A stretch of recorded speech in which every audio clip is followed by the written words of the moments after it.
Hello everybody, it's me Dave. This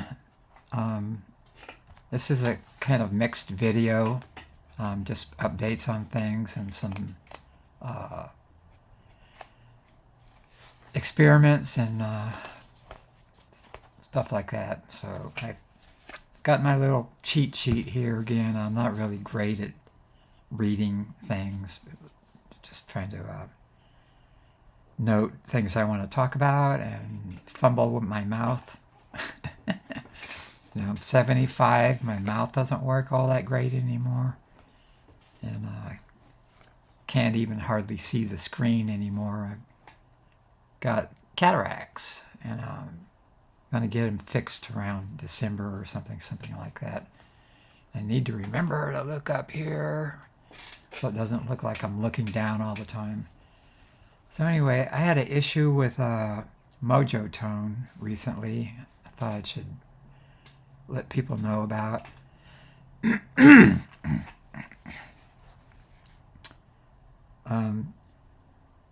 One of the parts I make are the slugs for my PAF replicas. I make them myself. I buy the raw stock, cut them to the right length, do other things, and do my own nickel plating when I need it.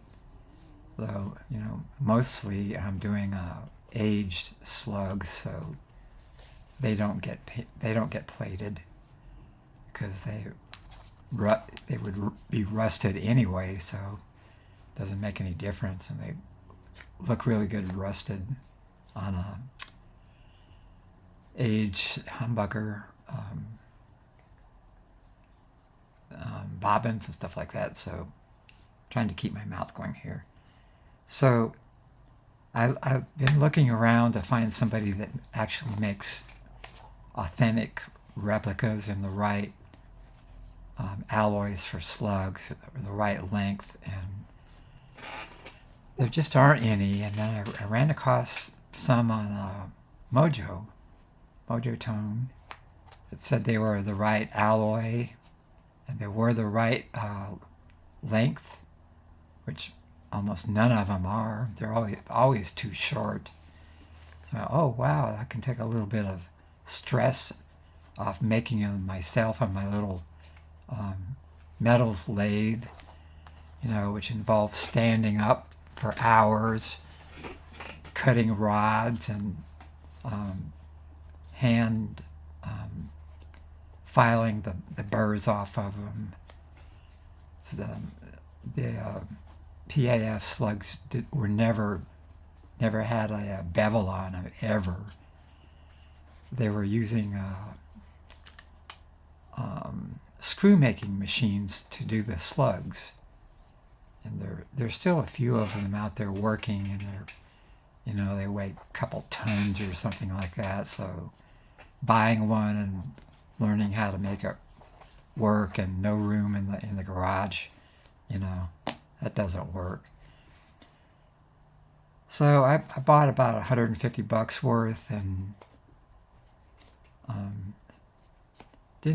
I've only made one set with them, I think, and it was recently. And then I have a tool I use as a way to verify certain alloys, and it died on me, and to buy another tool they were like $6,000. So I found one used on eBay that was one of the more modern versions. Bought it for $800, and it arrived, and I tested it out against a known alloy, and it was off by like 10 or 15 points, and it was like, oh hell, had to ship it back. And then I found the Chinese make a replica of it, so I bought that, and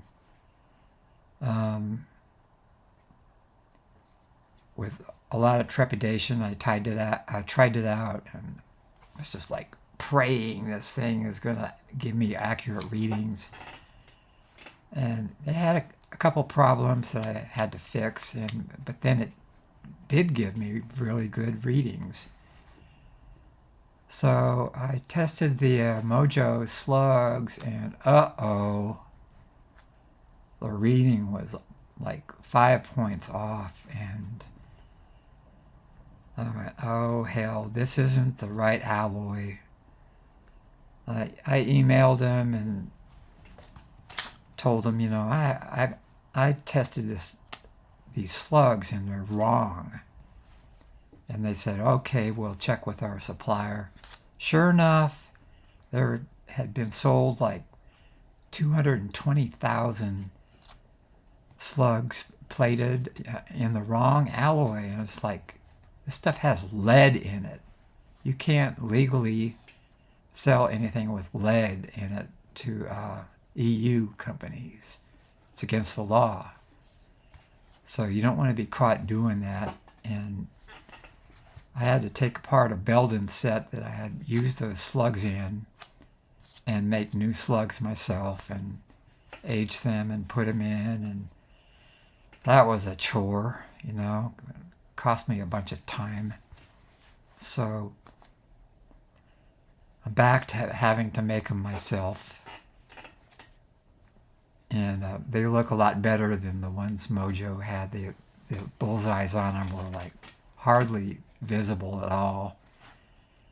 So they just didn't look right to begin with. So that wasn't fun. So, people think that this stuff is really easy to do, but I make almost everything myself except the base plates. I make my own covers. I do my own plating on the covers. I do my own aging. Nobody will ever figure out how I do it. So it eats up a lot of time, and it takes 30 to 40 hours to make a set with a harness, and that's why the costs are so high. And everything I make is a technical duplicate of what are in vintage PAFs. I don't try to improve anything. And even the weird stuff, I copy the weird stuff. And so you get something, it all boils down is that they sound as close to vintage PAFs as anybody could ever make.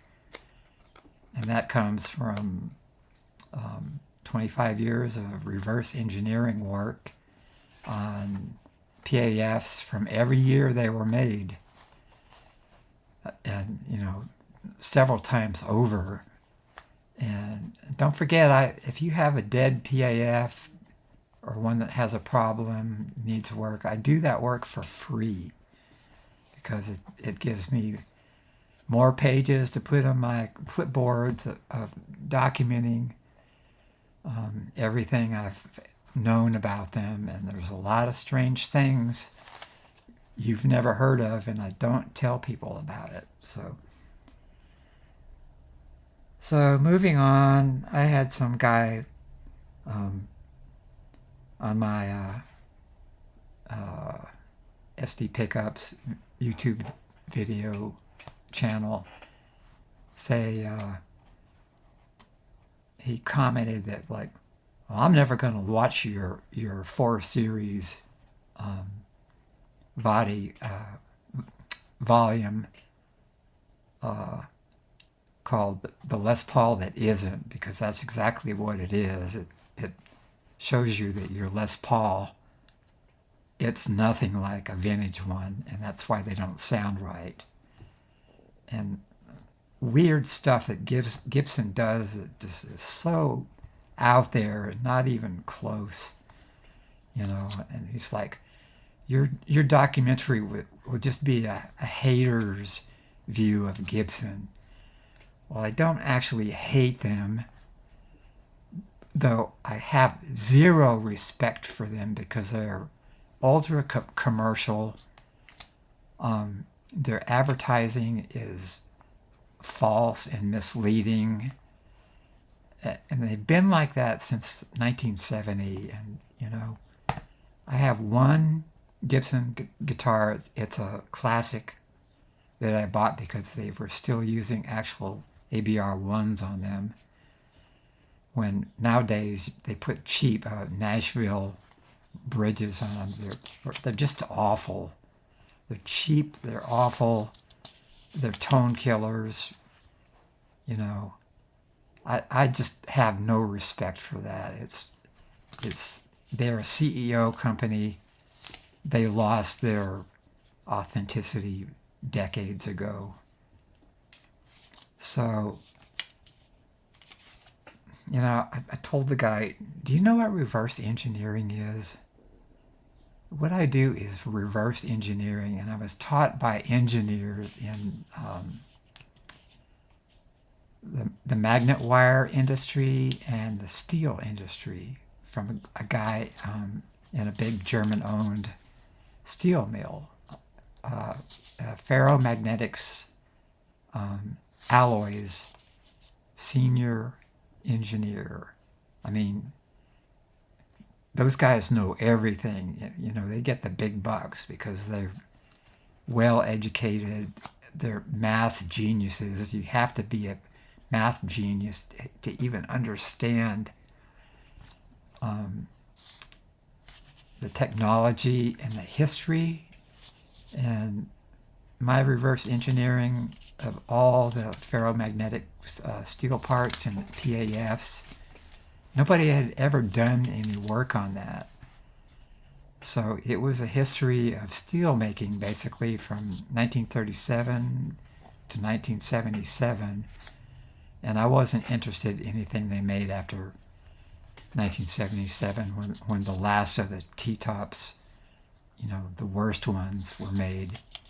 And then the ridiculous stuff they make now. So that's what I do, and I'm just a reporter of what I found. So I know what they're made of. I know all the aspects of the materials they were using. And all that stuff was crap. It was really impure material. You know, stuff just thrown together. Open hearth furnaces, you know, guys shoveling chemicals in there to keep it from all oxidizing while it's molten. And so the Les Paul that isn't series isn't a hate fest. It's a reality check. It's I bought all vintage hardware, harness parts, sent all that stuff to laboratories, you know, metallurgical laboratories, and then compared what Gibson is using and what materials are still being made. Even though they're still being made, they're not anything like vintage steel, vintage brass, vintage copper in the magnet wire. None of that stuff. You can't buy any of that stuff. So, you know, I learned all that stuff. I know it all.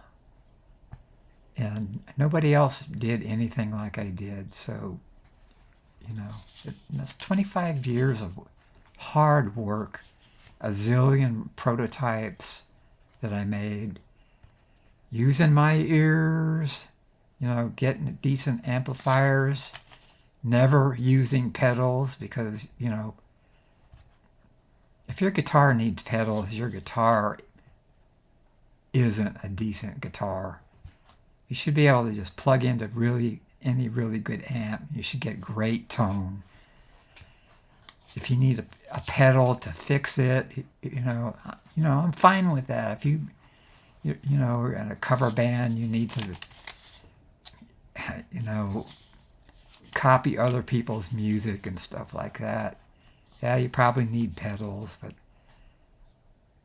you're not going to hear your guitar through pedals.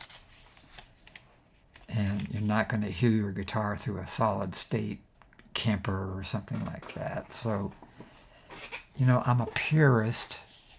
I love vintage PAFs, and I learned everything about them. And that's it. That's it. And I tell you where Gibson fails with all of this stuff. And it's the truth. It's the truth. And that's what I've been after all these years, is solid, documentable truth. That gives me enough weapons of knowledge to reproduce them so they can be hard to tell from original PAFs. So that's my passion, and you know, I do have an attitude about it. You know, people out there shouldn't be hand-winding humbuckers and saying they are PAFs, because they're not, and they'll be muddy, you know. So yeah, I got an attitude, and I have no problem telling you what I know. So, you know, screw me if you have a problem with that. I don't care. So, got that out of the way.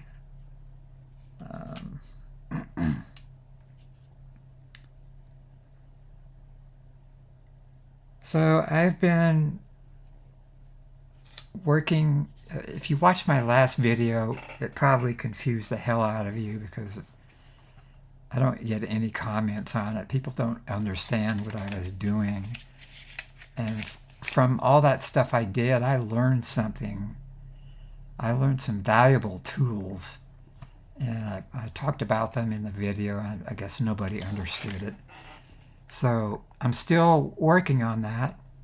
And Jupiter capacitors, I love those things, and I use them in all my harnesses, because they sound exactly like my vintage Sprague capacitors.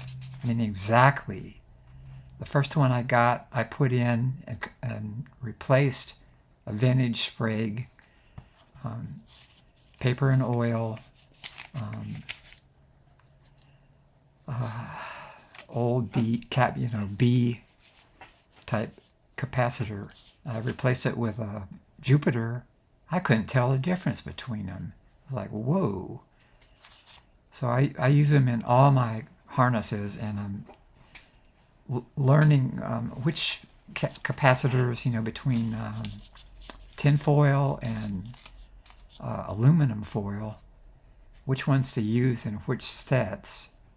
Because, you know, like the tin foils work really well in the PAF-X set, which is a pretty bright set, but it's got such great tone, and I did a comparison with it with some 1959 PAFs, and did a blind audio video with it, and it was really hard to tell them apart. And as a blind audio video, I didn't tell anybody which was which, and I actually forgot which were which, and I had to go back and look at my notes on the video and which were the real ones, you know.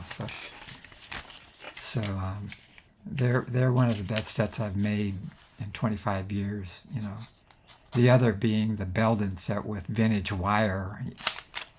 You just can't copy vintage wire, and I'm starting to run out of that stuff. So the Belden wire set, it's, oh my God, it's it. You can't tell the difference at all. So Jupiter Condenser has these new two B-cap replicas, and these are 400 volt instead of the 600 volt ones, so they're a little smaller. And I tried them on the PAF-X set, and woo, I really like them. So I've been working on the PAF-X set that's in the Classic. The Classic is a Gibson, and it's got problems. It doesn't have a long tenon joint. It tends to be harsh, naturally harsh, and the ultra high frequencies just, in any amp, it's a problem. I don't like what it's doing. So I tried these new caps on them, and also did an experiment with the slugs to get a warmer sound. What I'm looking for is where the high strings played together, where they meld together. The frequencies don't fight each other and give this harsh kind of thing happening. And this is happening mostly in my Garnet MANN stencil amplifier, because it has a solid state rectifier. It tends to have this edge that I don't like, and I'm trying to work it out in the pickups. So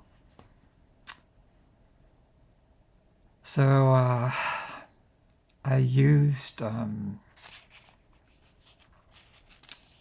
the aluminum foil Jupiters in working with these slugs. I don't want to say too much about what I'm doing. So I did comparison audio recordings of the PAF X set prototype that's a softer sound, and the original aluminum foil and original slugs. So that's all I'm going to say about that, and you can take a listen and let me know what you think in the comments. So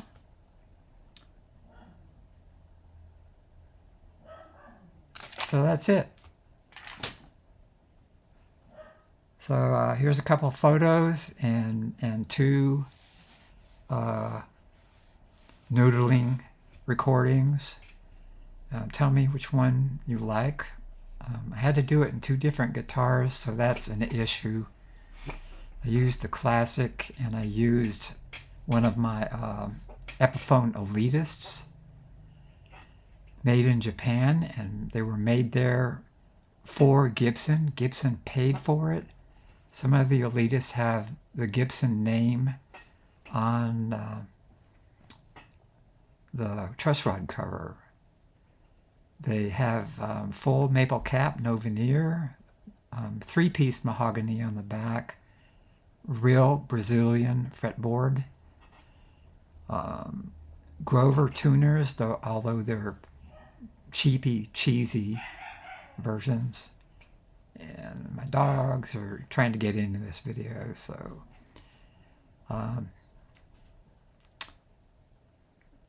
that Elitist has a big acoustic sound too, so you'll hear and see that. So okay, stop this for now, and we'll move on here. Thanks for watching. More to come here, so don't turn off. So the subject of this video, I'm using two different guitars. One is a Gibson Classic. It's kind of a, not a great guitar, but all the things I did to it turned it into something pretty good. And then the other one is an Epiphone Elitist that were made by Gibson in Japan at the Fujijin company. They make really great guitars, and they have a special way of treating the wood that really works. So let's take a look here at both of them real quick.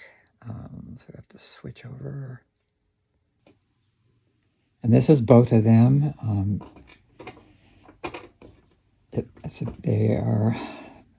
This is the Elitist over here on the right, and the Classic on the left. And they're very different guitars. So I want you to hear them acoustically. This is the classic.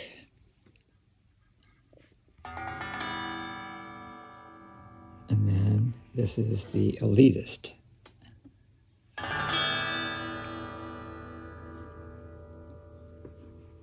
And let's see if we can get a little closer here. The classic.